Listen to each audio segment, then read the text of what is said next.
Hey, welcome back to my channel. This is Queen Lady Honey, and I have Miss Melanie. Melanie. Okay, so we're starting a new segment called Who Knows. So you guys are just gonna be able to check us out. We're just gonna have a girl chat and see what comes of it. So this is Melanie's first time going live with Honey. So let's drop her some hearts in the comments and let's be supportive of her so we can have her again on this community channel. So I'm gonna let her start with some questions. Now we're winging it. It's different when we're having conversations without the camera, so I don't know what to expect. That's why you titled it Who Knows. Who knows? Okay, so she's gonna ask me some random questions and I might ask her some questions. And I'm hoping that the goal is to create community and to create unity wherever you are. And we really don't know how to do this, but to put it in practice. So this is our last day of school. And so why not use this last day of school to build more community and unity? So here we go. What do you think? How should we start it off? I don't know. First, it really is on the fly. Yeah. Don't have anything prepared. And being on camera is not my favorite thing. You know that. Why not? Oh. Well, I mean, I guess for being honest, this is your thing. Yeah. You know, I've gained lots of weight, so I'm not overly comfortable with myself right now, just in general. And I don't feel like I've ever been like a naturally photogenic person. You know, like some people, you can look at their pictures and be like, she always takes a good picture. He always looks cute. I've never felt like I'm just like naturally photogenic. So. All right, don't worry about it. You know what? I don't even know if I changed this from not connecting to the school Wi-Fi, but we gonna keep on going because you know what? Doggone it. I should have not connected to this Wi-Fi because it's horrible. But listen, it doesn't matter. Here on this platform, we're all different. We're all unique. We come in all different shapes and sizes. So if you're a person out there and if you are consumed in the thought process of looks, I think we all look different because we're supposed to be different. And that's what I love about life. It's like beauty is in the eye of the beholder. What you don't like about yourself, I love about you. I don't even think I even take the time to like break down your looks like that. Yeah. I don't think people who are genuinely doing life are doing that. Yeah, I don't with other people. I just with myself. Like you could say something that you didn't like, you know, and I would go, oh my gosh, I didn't even notice that. It's just myself. I'm just more self-critical, which is why we've talked several times about just the self-acceptance, self-love, the mindfulness, the, you know, not being as judgmental as myself as I am not to other people, because I don't feel like I am at all to other people, but I really have to actively work on not doing the negative self-talk, and when I do negative self-talk, to correct myself and just kind of try to get myself out of that thinking, because that comes more naturally to me than the positive does. I'm trying to think about what my negative self-talk would be. So my negative self-talk would be the unknown, exploring the unknown, like with community. So like community is where I feel the least comfortable because I didn't grow up in stability. Well, I did. In elementary, I had the stability, and then I was uprooted. So I went from planted to being uprooted, and it felt like I was dropped. So now when I have to do community, I feel like a fish out of water. That's where what's normal for other people, that's not my normalcy. And so I've lived life by myself, so I can go and be into an introverted space in my mind. Yeah. And then it takes me a lot longer to come out to have that community.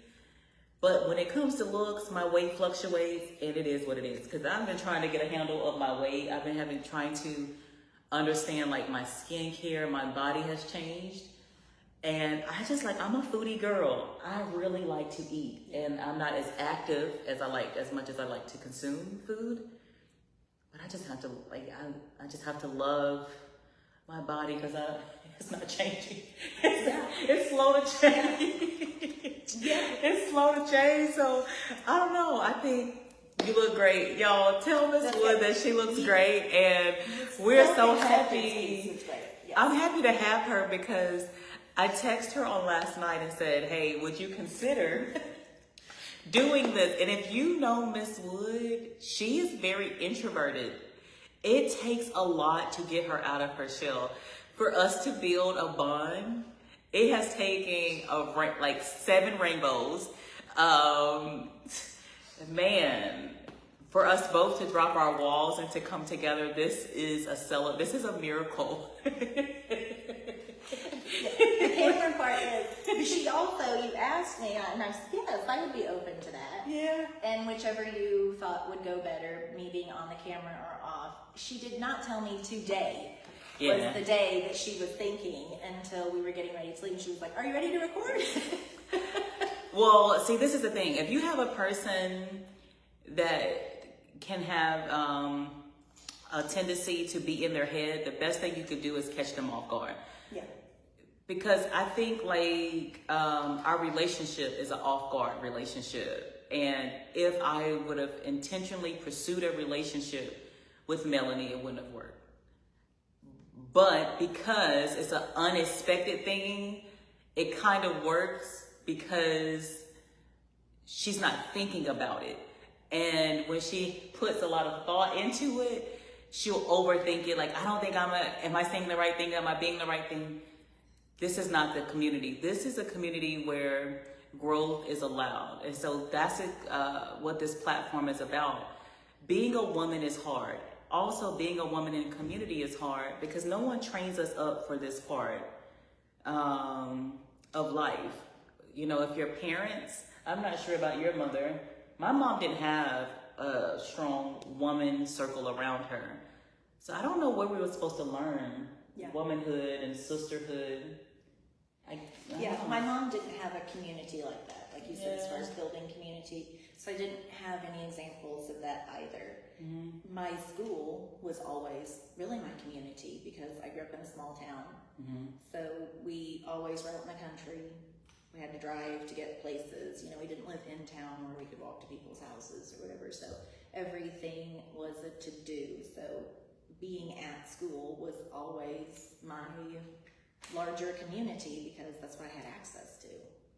So I think a lot of people, even in our adult life, like today, it's important to build your community to know how to have those skills because we're at work way more than we're at home most of the time, awake. Yeah. So to try to build a community in the place where you work and where you spend the majority of your time is, I mean, it's really important because especially if you're someone like me that is an introvert, because these are the people that I have access to the most. It is hard. I don't know why it's so hard to build a community in the workplace. I don't know if we're all here to be professionals, but it's kind of hard to live in that bubble of professionalism all the time because we have life hitting us.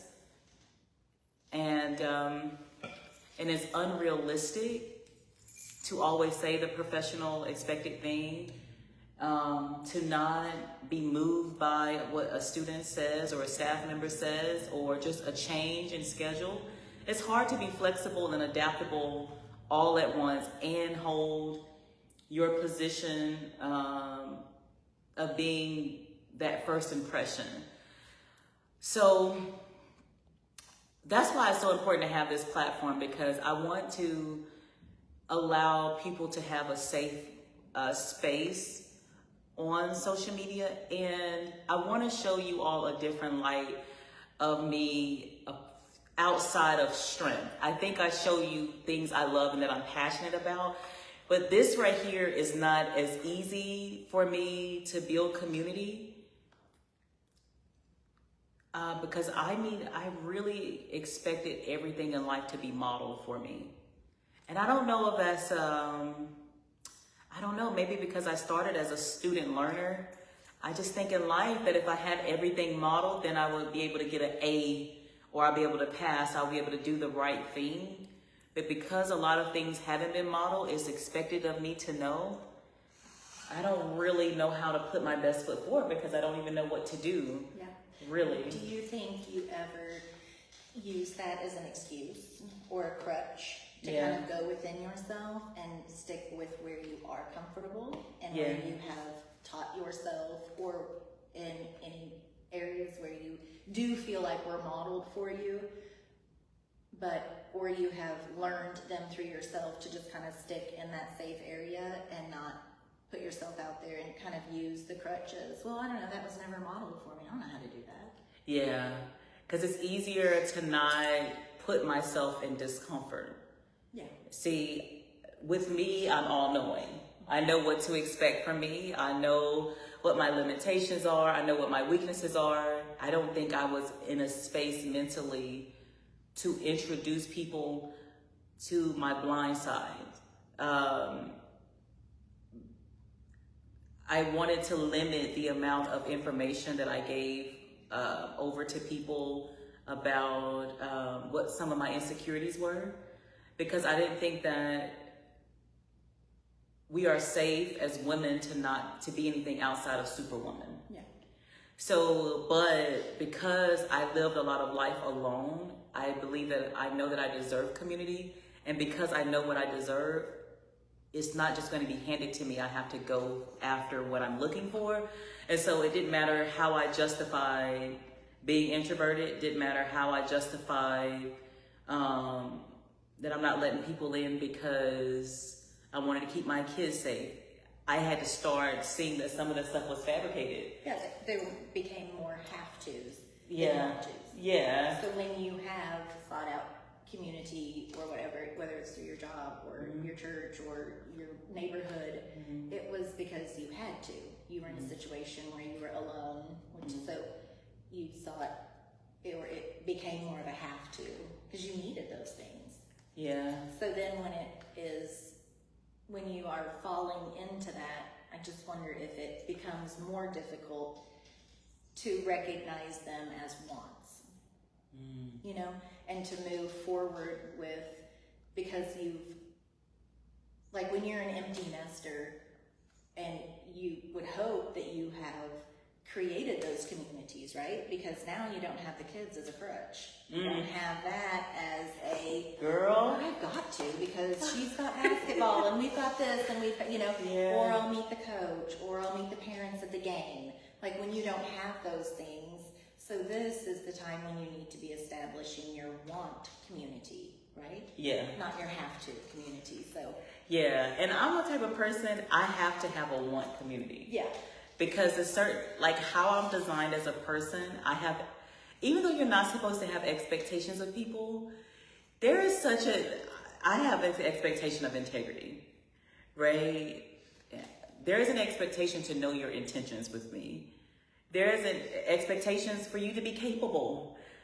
And I know that we're not supposed to have expectations of people, but listen, the way I love intellectual people, I love deep, rich conversations, and people of integrity are trustworthy. I like people that are respected by other people apart from me. I love to step away and see other people respect that person. I love a capable person because a capable person is a life giver. And they're not always an investment. So it's hard to find who you are in a person, and capable people, they're reciprocal givers, right? And capable people produce results. Yeah. So, which makes sense. They do. Because it's harder to look for the quality or characteristic of a life giver. I mean, what does that look like? It looks different for a lot of different people. It looks different in each individual. But when you are going into it looking for somebody that is capable, you know what that looks like. They're producing, you're seeing, you can see those, you can kind of put a direct correlation on it, which those things to you mean they're a giver, not a sucker. I mean, because we've all met the life suckers. Yeah. Oh, well, I've had my share of that. I am over because Life Sucker is a choice. Yeah. It's a choice. Now, we've all been investments. I've been in a season of being investments to shift over to a life giver, and that's a choice. And because I don't have to have community, because I went years without it, so you can live live absent of community, but I think that is an acceptable choice when you're trying to learn yourself. I don't know if you need to go in a community if you don't know your who you are, your ins and outs, because someone can say something to you and you're going to be offended. But if someone says to me, honey, you're pulling back, you're a little bit more, you seem withdrawn, and I'm like, oh, well, thank you for making me aware of it, I won't be offended by that, or I wouldn't have to go into this narcissistic mentality of saying, justifying everything. I'm like, oh no, okay, this is new for me. I can give some feedback and I can allow space for truth to kind of breathe over the relationship. But so that's the only time I would say not having a community. Learn yourself, learn your body language, learn the energy that you're transferring over to people. If you're stiff, if you're headstrong, you should know it. No one should have to, someone in your community telling you those things shouldn't catch you off guard. So I needed isolation because I didn't have the family or just units around me telling me who I am. I had to see who I am. I had to learn things about me for myself because I'm a sensitive person and I can take your feedback the wrong way. But when I learn things about myself, I am more receptive of hearing someone out. So now I moved from having to have a community to I want a community, and I want a community that mirrors my reflection. So that's another thing. When you have self-love, self-care, self-awareness, you can be choosy. Because if not, you're going to get those life suckers who's ready for a good person. They're going to drain you out. They love a good person. So the life suckers love a good life giver. And your life is going to be in a place where you're absent of someone who can see you. And when you're around life givers, when you're drowning, they'll know. They'll know when your mood changes. They'll know when you're not. I think sometimes when I would come into the classroom, Melanie would say, I noticed. I'll come back like two to 3 days later. I'm like, I'm not at my best. She's like, I noticed. You need someone that noticed you. You need someone who understands you. You don't need people that misunderstands or you're over communicating who you are. You need some people that can take that little bit of information, hold on to it and say, this is who this person is. So when they're moving outside of this said behaviors, something's off. And that's why I have a smidgen of expectation of people. Now, I do leave room for error because we're human, but I deserve to have an expectation. Because what do you think? I think that it is a very fine line. Okay. Because if you are in a place where you're looking and you're being choosy, great. If you are in that space where you do feel like you know yourself and you know what you're looking for in that other person, but at the same time, I do think it's a fine line because someone like me that is more naturally an introvert, I could get to a place where I'm using that as an excuse where, well, they didn't meet my expectations, they didn't show me in all the ways that I needed to be shown. So someone like me could fall back on that as an excuse to really not put myself out there. Because I don't want to be disappointed. I mean, it all really goes back to that, what say our secondary emotion is fear or anger. So it all goes back to that, the fear of being left, fear of being, fear of being not enough, fear of being not smart enough, not funny enough, whatever it might be. And so you just kind of can use those things to blame being introverted and not putting yourself out there. So if people don't meet your expectations. So for the reason I didn't have, there wasn't a need for community. It was a fear-based mindset. And now I've dismantled fear, or facing fear head on. I don't think we ever can dismantle it. Facing fear head on, and now I'm getting to the want. Yeah, I think you're getting to the want, and also the knowing that people are going to disappoint you. Yeah. And that's okay, but it's not necessarily you.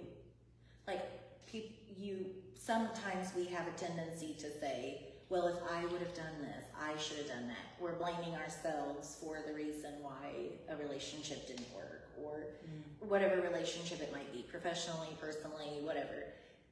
But when you are really in that growth mindset place, I think we stop blaming ourselves for when things don't work out, and not take it like personally that, well, I should have done this. Well, if I would have done this, I should have stuck with it. I should have stuck it out. Because it is okay to say, it's okay to see the stop sign sometimes and walk in the opposite direction. Strength doesn't mean you always have to go to it. That's a good thing. Okay, so this is why I encourage you to learn yourself, know yourself, because what she's saying is valid. Like, okay, people say have no expectation of people because they will hurt you. And I think sometimes when you have arrived to a place, you want this fantasy of all things good, but that only exists in eternal life where everything will be great for us. But what I've learned is, this is why I have the hard non-negotiables, and that is integrity. I feel like that's something I'm not asking you. You don't have to, integrity, you don't have to have a degree. You don't have to, I believe that's something deep rooted in a person's heart, like who they are, their mentality. That's a mentality. All right, your intentions. You know if you have good intentions or poor intentions for someone. That's not a pay grade, right? The capabilities. You could be a builder, you could be a singer. Everyone has, I feel like what I'm expecting is on an even playing field and results. You could be a good father, a good mother. You could be work in the garden. It doesn't matter, but you've worked on you enough to where when you come to me and you have those life moments, I'm okay with that because you've already added value to me in some capacity, right? You've shown me that you put enough work in to where I'm not seeing you as a disloyal, dishonest person. As long as that barrier is not there, I find for me, I'm not tense. Yeah. Because when I've already lived so much of my life in isolation, I don't want to be like guarded with you. If I feel like I can peek my head out, look around the corner, and I get my shoulders out of the shell, and then I pop my arms out, then my legs, and then, I'm okay with you being human. But it's like, you know those people that give you a feeling, and you're like, this is not good for me, but you stay. I think it builds up more distrust for you to having the relationships that you want. So you can have relationships, but are those relationships that you want? Are you being fulfilled in a way? I like fulfillment. Yeah. I don't just want bodies around me. Yeah. I feel like I've always kind of been a quality over quantity person. Yeah. Like throughout life, I had like a really good group and my handful of really good friends. Mm-hmm. Yeah. And I don't know where that comes from, that I was never the person that was like, I've got to have this group of people and that group, and I need to have 100 friends, and if I had a birthday party, I wouldn't be able to pick 50 people to come. I've never been that person. I've always been I've got my really core group of people that I know I could call, go to, phone a friend, whatever, but I don't have a large like networking system. So I think for me, like when I'm looking at my community and developing my community and wanting to develop my community out of need, again, not want, but that core is so important to me. And you have to be picky in that sense. Not everybody's going to make the cut. Yeah. And so if you're a person out there and you don't have your community yet, you're Miss Honey, I'm forming the community. I'm vetting the community and I'm being vetted. So you have to be okay with someone saying, this doesn't work for me, and not take it personal. Because you could have characteristics of a person that hurt them in the past and it has nothing to do with you. They just haven't, that person could potentially have not healed enough from any past experiences to receive you well.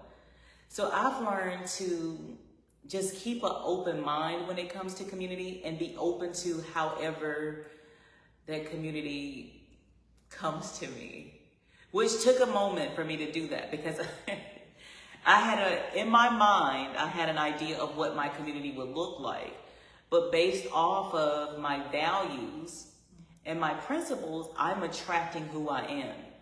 And it looks different. So be okay with different. And if you're okay with different, you'll be pleasantly surprised that difference is exactly what you hope for. So I had to give myself permission to see again because I was really blind when it came to community. And so let me just, in a roundabout way, you might have to go outside of your culture to receive what you hope for. Your highest admiration, it could be in a person that you may not think that it could be in. And it's so sad that you have to say that, but because we haven't been doing community well and we don't have the unity in community, sometimes we can hold ourselves captive to what we thought community should look like. And I don't want that for you if you're on the other side of this, because she has her core community because she had a need for it. I didn't even have a need. Yeah. To the point I was pushed to have a community. I was like, dang, I don't even have, when I was asked to have a community, I'm like, I don't even think I have a need. But I didn't even know that everyone needed a community. That's how crazy, like, you could come from so much dysfunction. It's not like an innate response to say, you need this for survival. Yeah. So, I don't know, I had to heal a lot to know what I want. So I skipped the need because it wasn't natural. I had to move to a have. My therapist said, well, this is what you want. Can you start with, do you have it? I'm like, no. And I had to walk towards it. So you're going to have to open yourself and share yourself a little bit more. So this is me sharing a little bit of weakness, and I'm bringing someone who's not as comfortable on camera. So you can see two women doing the expected thing, but it's unexpected for us to do these things. Some people have all of the esteem, all of the confidence. Good for them. I don't know where that comes from, but I guess it comes from putting yourself out there. So yeah. Yeah, and having things, like you said in the beginning, modeled for you. I mean, some people that have We're modeling that, now. Some So people we're that have role had models. that, yeah, it's modeling the fact that we have struggles. It doesn't come naturally for everybody.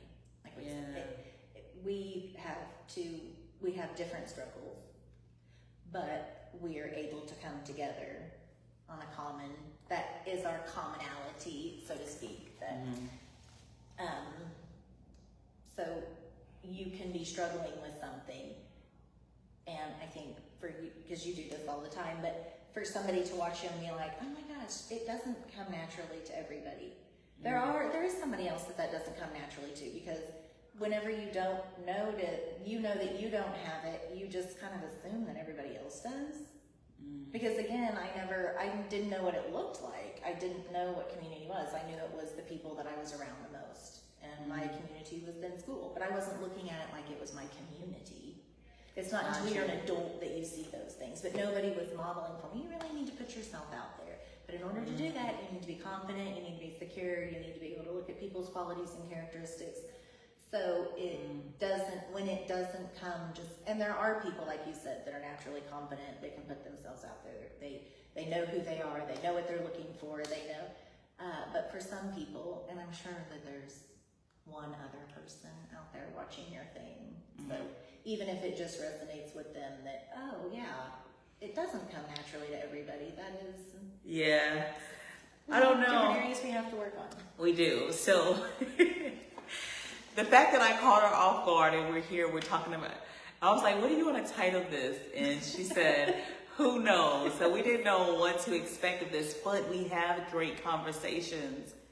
It's so crazy that we have great conversations, and it never crossed my mind that I could be potentially building community, because when I came into the school system, I said to Melanie, I was like, by the end of this year, my journey was just a wholeness journey. I just wanted to see growth internally and not just to seek change for other people. I think on my platform, I just hope for this better world. I hope to be the change that I want to see. And so you see a lot of the change agent come forth to kind of help you with that change, because I've changed tremendously over these last 7 years. But at the same time, I want to change inwardly. I want to receive the change that I'm pouring out, and I don't know a lot of my blind spots until I come into places like this community and I see these women having community, and I'm like, how are they having that? How are they having people that they can trust? Well, they had to go through relationships that they didn't trust to get back to a place of trust. And I'm like, am I open to trust again? Let's say, okay, it's connecting, but I want to thank Melanie for being here. Is there anything else you want to share? I just one thing. One. So years ago, one of my friends assigned all of us like an animal that she thought we were, and mine was a turtle. So it's funny that we were giving the description earlier. Sometimes I put my head out, your legs, sometimes I'm in my shell and sometimes I'm out of my shell. What animal do you think you would be? Or what animal do you think people would describe you as? I think I'll be a deer. Because I think that's pretty accurate. I think I'm a deer. I think I just a deer in headlights when it comes to life. Social skills, life skills. I think I'm a type of person that I can live in nature all alone, and I can look ahead and see people fellowshipping together. And I'm like, oh, what a world.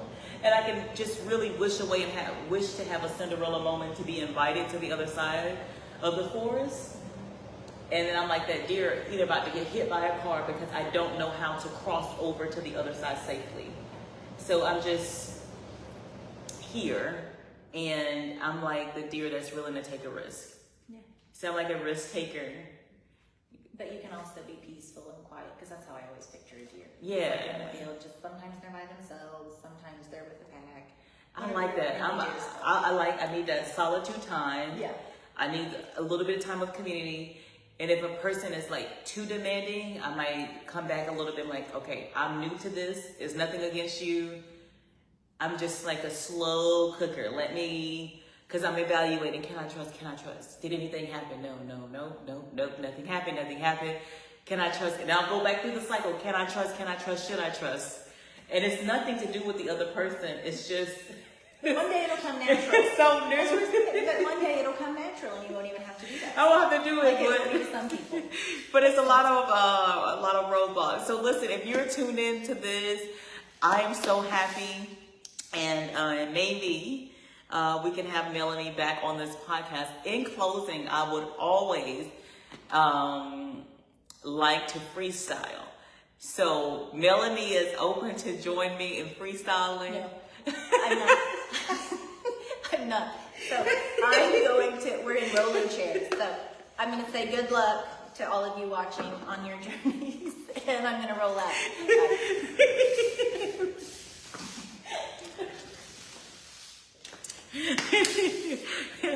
Listen, we're so grateful to have her. I gotta find a way to send her this recording. Hold on, let me pull up my freestyle, because I think this is going to be the freestyling portion. Is going to be the thing that sets me apart. So y'all go ahead and share this, and if y'all have a different topic of who knows that you want us to talk about, let me know. And hold on, let me pull this up. Melanie has never heard me freestyle, so this is going to be interesting.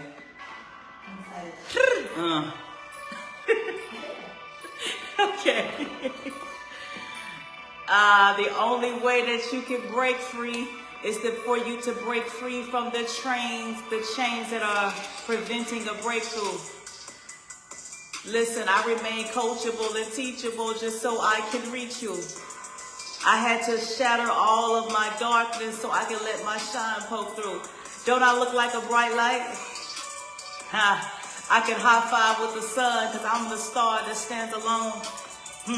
I like to perform and never have to justify because I am a person that's reformed. I like to get my dream on because I like to pass on a legacy. I don't need the social skills. I need to make sure that I teach my kids unity. I'm trying to break free from the things that rest on my dad and my mom, and they used to have me planted, but I've been uprooted, but I'm trying to become that tree of life. The only thing I can do is to move all of the strife so I can stand as a woman that shines in the light. With my insecurities, I'll still stand for you, stand for us, and show you that you can be anything that you set your mind to. I won't stop until I'm on that main stage and I'm being paid 6 figures just so I can break free everyone and put other people in position. Oh, Queen Lady Hun. I do this for fun. Like, let's give it up for Melanie. Let's give it up for Honey. Listen, thank y'all for watching. Share this, share this, share this. We're trying to make passive income, so make it happen.